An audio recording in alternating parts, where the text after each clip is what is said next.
Hey guys, welcome back to the show. This is going to be my 2012 turkey primer. I'm going to give you a little bit of information, kind of how I hunt turkeys and things that I do.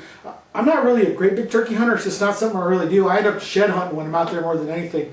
It's not to say I haven't killed my share of turkeys. It's just something that not real big, doesn't really float my boat. So I'll do it if I have to, but I spend most of my time next there shed hunting and that type of thing. Okay, so we're going to cover three different things. We're going to talk about the weapons, then we're going to talk about decoys, and then we're going to talk about calls. And those, I think, are the three most important things, and that's the three things that most people have questions about. So let's talk about weapons first. As you guys know, I'm pretty much an archer. I hunt, with archery gear, pretty much everything, except for turkeys. And the reason being is that when you watch TV, you see some guy on a piece of private land, pops up his little ground blind, he sits there in his bow, sits in his little chair, he pulls back his bow, he's shooting a great big gobbler guillotine, he hits the turkey in the head and falls over. And that's great if you hunt an area where you can hunt a pop-up line, where you don't have to spot and stalk. In the West, in New Mexico, Arizona, Utah, Colorado, turkey hunt is very much a run and gun event. You use your typically same stuff you would use for deer and elk. Use broadheads, your muzzies, your silver flames, your rages, your T3s. You can't really spot and stalk with a great big gobbler guillotine. It's kind of dangerous. So I use a rifle, a shotgun, for several reasons. First of all, when you hit a turkey, you hit them in the head, they drop. One and done. You don't have to run all over the forest trying to find them. With a bow, a lot of times turkeys are very hard to knock down, and they're very hard to find after the shot. With their great big feathers, there's no real blood trail, and a turkey will cover a quarter mile in a heartbeat. So again, I personally hunt turkeys with a shotgun, just in Remington 870 old school. In my opinion, it's just the best way to knock them down consistently. Sure, you can get it done with archery gear, but it's just something I don't like to lose birds, and it can be tough. Okay, next thing is decoys. I personally like to backpack into the backcountry, into the wilderness for turkeys. I like to hunt the dumb turkeys, the turkeys that have never seen a human being. So they are very, very susceptible to decoys. Okay, so I always use a turkey decoy. I really believe in them. I think that turkeys really will respond to them. I use Montana decoys. But before I tell you why, or I'll show you to them, let me show you kind of the traditional decoys. This is a decoy, Primos. Okay, you can tell it's kind of rolled up, and I couldn't get it straightened out. I'm sure I could probably leave it in the sun for a little while, and it might straighten out. But when you're backpacking in, you got to crunch these things down, and they're not very easy to straighten out. Okay, this is one example. Here's another example. See, they don't fluff out very well. Just something I've never been really pleased with. I use Montana decoys. They are two-dimensional. They break down really small. Okay, they're very, very light. Okay, stick them in the ground and start your turkey calling. Okay, that's a hen, and here's a gobbler. Okay, do I use both? Yeah, I sometimes use both. I will use both the hen and the gobbler. I will admit that using a gobbler isn't something I like to do because I have been stalked up before by using a gobbler call. So it's always a little scary when someone walks up on you. But again, so use your decoys, cover as much country as you can. I personally like to get way back, so I'm hunting the dumb turkeys that really haven't seen anybody. So again, decoys do work. Let's cover calls now. Hey guys, so the first call we'll start with is a box call. Okay, it's just basically a box. Then you got this paddle that goes across the top.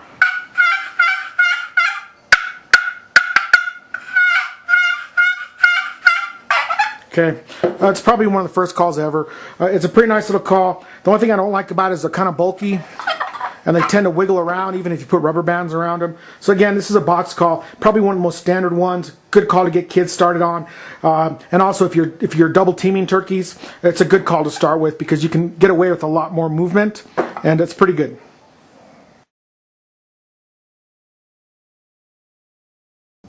Okay guys, so probably the second most common call are these what we call pot calls. Okay, a little pot. Okay, just a little pot. And then inside this pot, it's got a surface. Okay, now there's typically three different types of calls.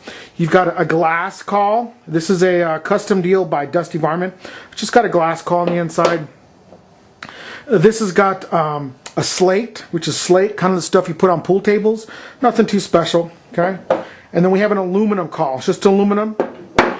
And then I have this fourth one. It's called the quad threat, and it's got one of each. I guess it's a great idea. I don't use this one too much though. Okay, so how do these work? So let's start with the glass call. Okay, pretty straightforward. Just hold it in your hand at an angle.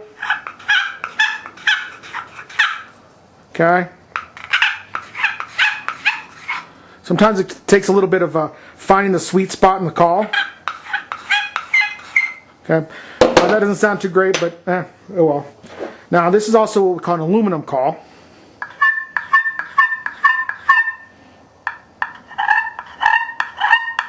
Okay, you can tell it's a little bit sharper. And then the good old school, just a slate call with a wooden striker.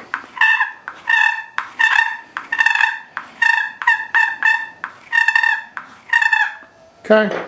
Again, just different types of calls. The key to remember with these calls is that each striker with the associated the pot call, they all sound a little bit different.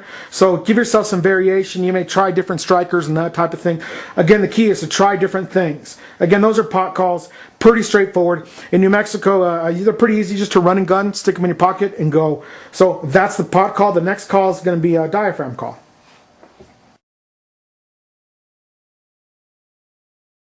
Okay guys, so this is a diaphragm call. Nothing too special, okay? Just a diaphragm call. There's a couple different versions here. The key to remember is you basically have this frame right here, wrapped in tape, and then it's got a latex kind of a reed that vibrates when you blow on it. The key to remember with these diaphragm calls is don't be afraid to cut the outside of them just so it fits your mouth. That's really, really important. So cut the outside so it fits your mouth correctly. Also, when it comes to diaphragm calls, I'll spend a little more money, and rather than going with a plastic frame, I'll go with an aluminum frame, because with the aluminum frame, I can bend it a little more, and it'll fit the roof of my mouth. Again, so these are just diaphragm calls. There's a ton of different styles. There's single reed, split reed, double reeds. You know, they all make a little bit different sound. You know, I like these probably more than anything just because they're easy, they're convenient. I can make a whole bunch of different sounds with them. So I really like these. Anyways, this is what I usually roll with. Again, a diaphragm call. The key is to cut it to fit your mouth and bend the frame if you need to. Okay guys, so regardless of what call you go with or what combination of calls you go with, there's a couple tools that can really make your life a lot easier. The one I like to use is called the Primos call conditioner.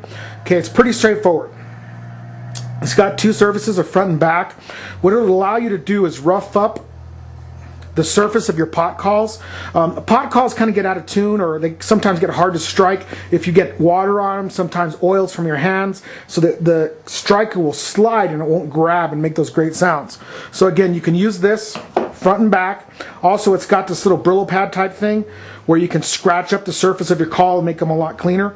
You can also use this to scratch up the rails of your box call. Okay, it does a really good job in cleaning those up. And also on the inside, got some chalk, which you can put on the surface of the rails of your box call. Also,